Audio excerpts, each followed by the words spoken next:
Dal capolavoro scudetto del Napoli guidato in panchina da Luciano Spalletti al rapporto con la Mostra Internazionale d'Arte Cinematografica a Venezia, Aurelio De Laurentiis si può considerare uno di casa. Qui a Venezia per tanti anni ho frequentato la mostra del cinema e sono tutti amici miei.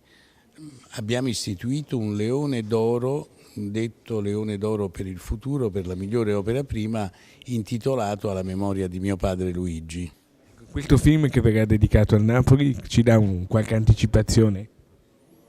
Ma noi abbiamo cominciato a girarlo l'altro anno, però non abbiamo voluto sperequare e farlo uscire immediatamente a ridosso dallo scudetto. Perché? Perché per fare i film, non so se lei ha mai visto la serie televisiva dedicata a Michael Jordan, è un capolavoro, è fatto benissimo. Allora noi non è che possiamo dire solo gli americani sanno fare le cose.